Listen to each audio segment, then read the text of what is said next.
गौरव गोगोई जी को बोलना, आपको इजाज़त नहीं दी मैंने, गौरव गोगोई जी को इजाज़त दी है। आप बोलना चाहते हैं गौरव गोगोई जी, उनका रिकॉर्ड में नहीं जाएगा, नहीं बोलने की इजाज़त दी है। आप नहीं दे सकते उनको इजाज़त, ये काम मेरा है। जब आप इस सीट पे बैठ जाए, जब डायरेक्शन दे देना।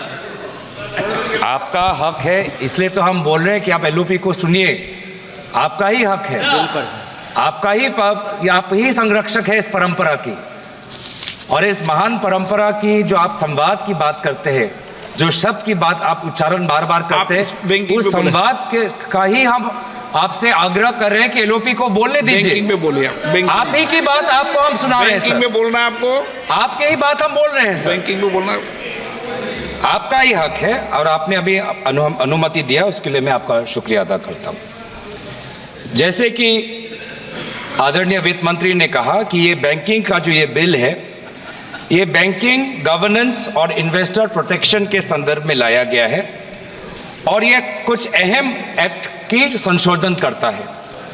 कौन से वो अहम एक्ट है?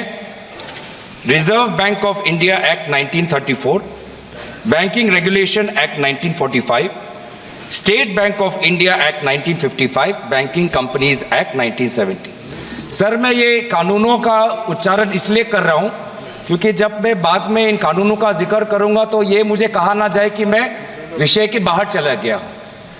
मैं इन कानूनों के संदर्भ में banking regulation act, SBI act, banking companies act, RBI act, और जो ऑब्जेक्ट्स कहा गया है कि बैंक गवर्नेंस इंप्रूव हो, इसी में ही मैं अपने सारे बातों को रखना चाहूँगा। तो मैं, ये डिस्क्लेमर है सर, देर है, बाद में हमको बोला ना जाए।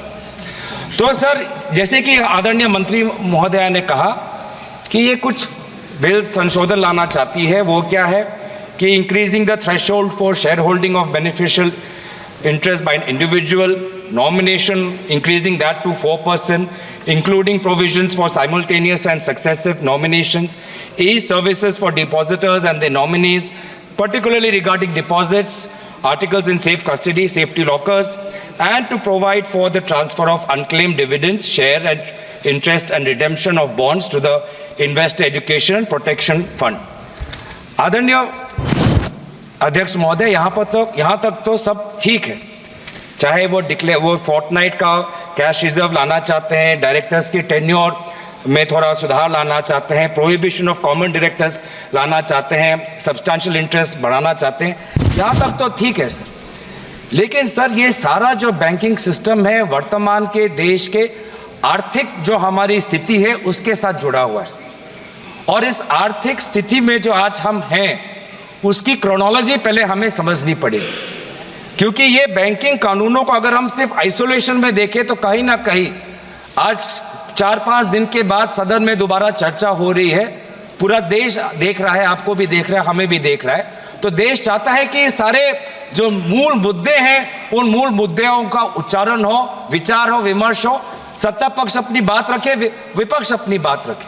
तो इस कानून के संदर्भ में है, तो अगर कानून के संदर्भ में हमने अगर समझना है तो आर्थिक जो स्थिति का जो ढांचा आज यहाँ वर्तमान की सरकार ने जो तोड़ दिया है, वो तोड़ को हमें समझना पड़ेगा, जिसकी शुरुआत आज से लगभग 8 साल पहले हुई, 8 नवंबर 2016, जब रातों रात एक सिद्धांत आया कि 100 और 500 और 1000 के नोट गायब। और उस समय देश ने देखा कि देश के प्रधान सेवक आए और क्या कहा, घर में शादी है लेकिन पैसे नहीं हैं।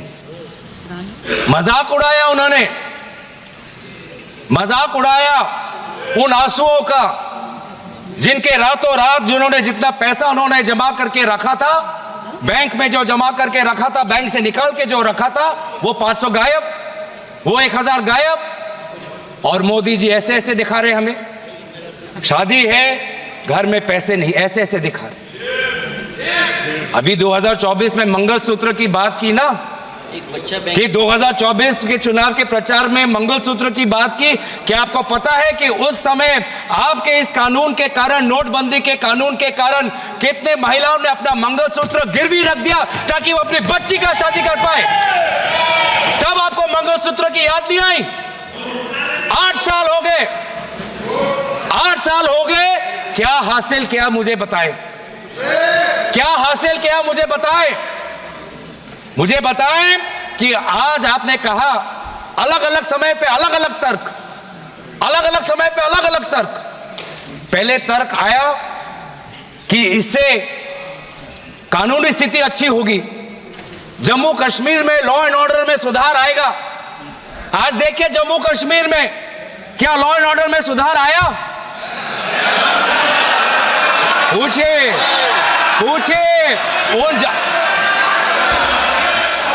साथियों, कृपया जो पिछले सालों में अपने दल के पंचायतों की हत्या हुई, उनकी शहादत का तो आप मजाक मत उड़ाइए। आपके ही दलों के पंचायतों पर, आपके ही दलों के पंचायत नेताओं पर काइंडली एड्रेस द सड़क सीमा के उस पार से लोग आके उनकी हत्या की, उनको तो मत भूलिए, हमें तो याद है। Honourable member is requested to address the chair, kindly address the chair. फिर क्या कहते हैं कि नोटबंदी लाया डिजिटल करने के लिए। प्रधानमंत्री का ऐड भी आया पेटीएम के साथ, और कितना डिजिटल हुआ?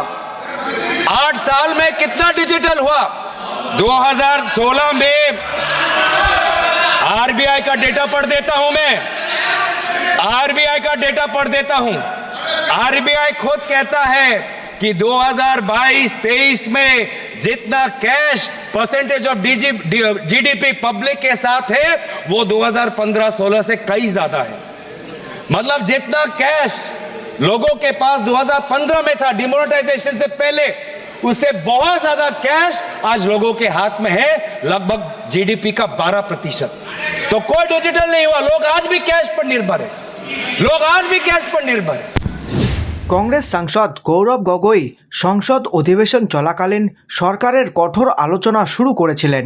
এর প্রধান নীতিগত সিদ্ধান্ত এবং নাগরিকদের ওপর তাদের প্রভাব নিয়ে প্রশ্ন তোলেন। বিমুদ্রাকরণ, ডিজিটাল অর্থনীতির দাবি এবং জিএসটি বাস্তবায়নের উদ্ধৃতি দিয়ে গগৈ শাসক দলকে বাস্তব ফলাফলের চেয়ে অপটিক্সকে অগ্রাধিকার দেওয়ার অভিযোগ করেছেন।